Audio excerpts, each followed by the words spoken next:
भस्म होने दो, फिर आप देख लेना, फिर हृदय नाच पड़ेगा। ये ऐसा आनंद का मार्ग है, ये ऐसा थोड़ी कि तुम्हें कोई भुलावे में डालने के लिए। क्या तुम दे दोगे?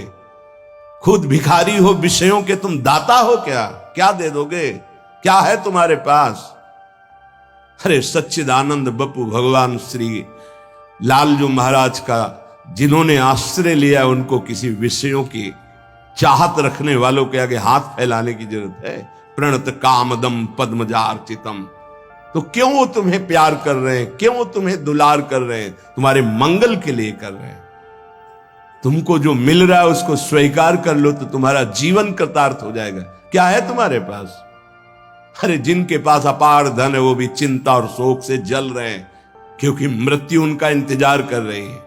मृत्यु धन से थोड़ी हटाई जा सकती है। मृत्यु का भय किसी पद से नहीं हटाया जा सकता, किसी वैभव से नहीं हटाया जाता। मृत्यु का प्रहार शरीर पर है। शरीर राग त्यागी ही मृत्यु भय से मुक्त है। राग का त्याग करना कोई खिलवाड़ नहीं है। भगवत अनुराग से शरीर के राग का त्याग होता है। यहां मलिनता बढ़ाते चले जा रहे हैं। वही भोग दृष्टि इतनी बढ़ जाती कि अपनी बेटी बहन के प्रति भी दृष्टि बढ़ जाएगी। कलिकाल विहाल के मनुजा ने मानत को अनुजा तनुजा। चाहे वो गुरु बहन हो, चाहे वो सगी बहन हो, चाहे वो बहन के समान पूज्य हो, जब दृष्टि मलिन तो वो मलिन ही देखती चली जाएगी। जब तक प्रेम जल से हृदय नहीं धोया जाता तब तक मलिनता का अंश बड़ी बड़ी साधना करने पर भी बना रहता है। अभी अनंत जन्मों से माया में आसक्त चित्त होकर के नाना प्रकार के शुभ अशुभ कर्म करने वाले जब भगवत कृपा से पुनः सत्संग प्राप्त करते हैं और साधन मार्ग में लगते हैं तो माया अपना प्रबल रूप धारण करती है। या तो ऐसी अनुकूलता प्रदान करती है कि वो भूल जाए,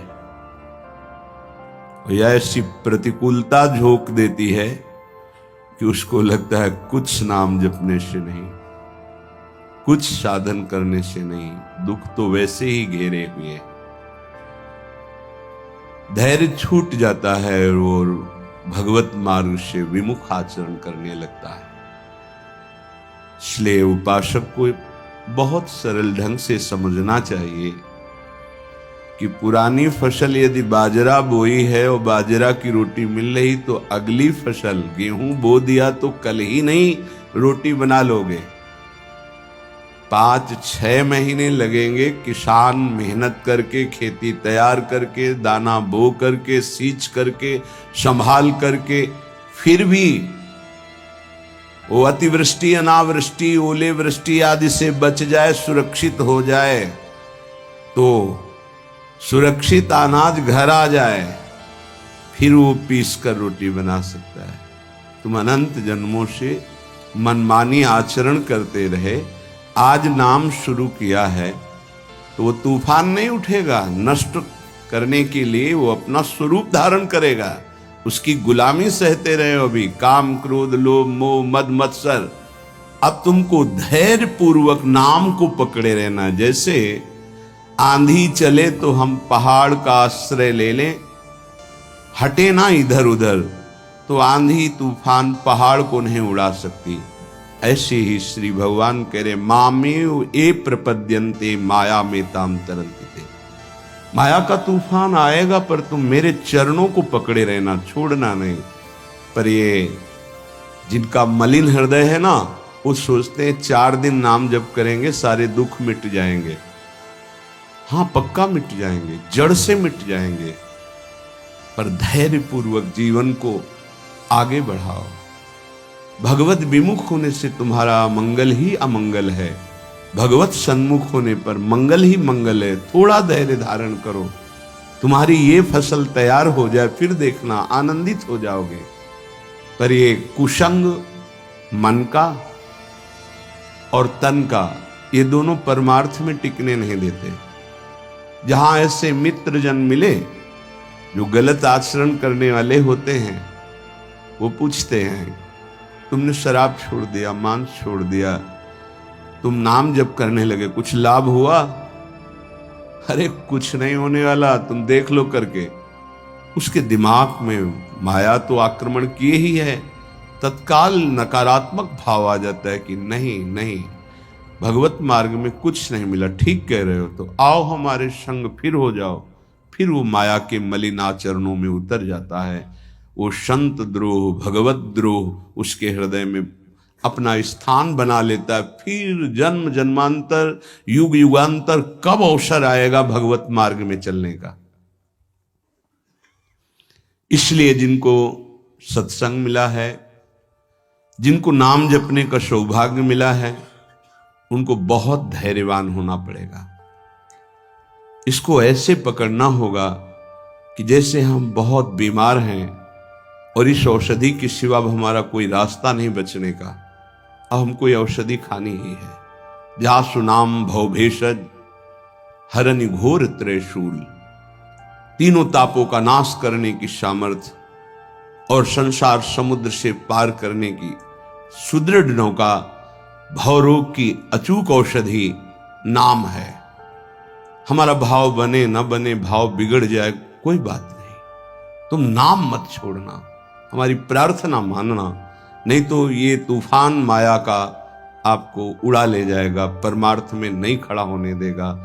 बहुत धैर्यपूर्वक दीर्घ काल तक चला जाता है। धैर्य कहते हैं लाभ मिले ना मिले, हानि मिले, अपमान मिले, सम्मान मिले, हम किसी भी स्थिति में अब नाम नहीं छोड़ सकते। वो जीत जाएगा माया से। विपक्ष बहुत जोरदार है, आप क्या समझते हो? आप भगवान के अंश हो, ये भूल चुके हो, लेकिन वो नहीं भूली। वो भगवान की शक्ति है।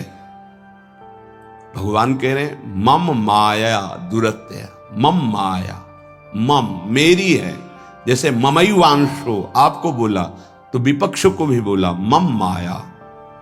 अब आपको सावधान करने के लिए भगवान ही संत, गुरुदेव, शास्त्र इस रूप में संबोधन करते हैं। तो अगर आप इनकी बात मान जाओगे तो माया भगवती कृपा करेंगी और अपना प्रभाव समेट लेंगी। और यदि आप इनकी अवहेलना, उल्लंघन करोगे तो फिर उनके प्रभाव से बड़े बड़े ज्ञानी परास्त हो गए हैं। जो माया बहुबार नचावा, जास चरित को लख नहीं पावा, ऐसी विचित्र है, बहुत बहुत विचित्र। जो ज्ञानिन कर चित अपरई, बरी आई विमोह बस करई, ऐसी प्रचंड माया है। इसलिए जिनके कानों में आवाज पहुंच रही हो, हमारी प्रार्थना है, बहुत जन्मों से भटक रहे हैं, ये दुख सुख के प्रलोभन और भय में आकर के नाम न छोड़ दीजिए। ऐसा भी हो सकता है कि नाम जपना शुरू करें, आपकी नौकरी लग जाए, आपका काम बन जाए, आपकी अनुकूलता बढ़ जाए। ये नाम का फल नहीं है, ध्यान रखना, ये नाम का फल नहीं है। हम स्पष्ट आपको कह रहे हैं कि जब से आपने नाम जपना शुरू किया आपका सब मंगल होने लगा, ये नहीं है। ये आपके पुण्यों का है, पूर्व पुण्यों का है। ये नाम आपको सामर्थ्य देखा, दुख और सुख दोनों सहकर परमानंद की प्राप्ति। ये विषयानंद नाम के फल से नहीं। आप नाम जपना शुरू किए, सब कुछ बिगड़ना शुरू हो गया, ये नाम का फल नहीं है। ये आपके पाप नष्ट हो रहे हैं। विवेक पूर्वक चलिए। अगर विवेक नहीं धारण करेंगे तो फिर सब मार्ग छूट जाएगा। विवेक इसी से उत्पन्न होता है, सत्संग से। जहां विवेक जागृत हुआ वो आपको टिका देगा परमार्थ में, नहीं तो बहुत बलवती भगवान की माया है। जब लोगों के विचार सुने तो लगता है कैसे निकल पाएंगे इस माया से। आप निकलना ना चाहे तो किसी की सामर्थ्य नहीं कि आपको निकाल सके। स्वयं श्री भगवान आपके हृदय में बैठे हैं। क्या हो रहा है? दुर्गति हो रही। क्यों? क्योंकि आप नहीं निकलना चाहते, इसलिए। भगवान हृदय में बैठे हैं, नहीं निकल पा रहे हो, बात मान लो। आप निकलना चाहो तो निकल सकते हो, आप न निकलना चाहो तो किसी की ताकत नहीं कि आपको इस माया प्रपंच से निकाल सके। इसलिए आपसे प्रार्थना है कि आप निकलने की कोशिश कीजिए। इसका बड़ा ही प्रलोभन और भुलावा प्रभाव है। प्रलोभन और भुलावा एक क्षण में भुला दे सारे ज्ञान विज्ञान को और अपने में आकर्षित कर दे, उसका नाम माया। ऐसे प्रलोभन फेंक दे कि जानबूझकर तुम भगवान को भूल जाओ और उन प्रलोभनों में लग जाओ, उसका नाम माया। सावधान हो जाएगी। इसके प्रलोभनों में, इसके भोगों में आज तक कभी कोई सुखी और तृप्त नहीं हुआ। तुम्हें अब जो मार्ग मिला है ये तृप्ति का मार्ग है। तृप्त हो जाओगे, हाथ उठा के कहोगे अब कछुनाथ न चाहिए मोरे। देख लेना, चलो तो आगे। वैभव, जब ब्रह्मा जी नमस्कार करते हैं तो इससे बड़ा वैभव क्या हो सकता है। भक्त को ब्रह्मा जी भी नमस्कार करते हैं।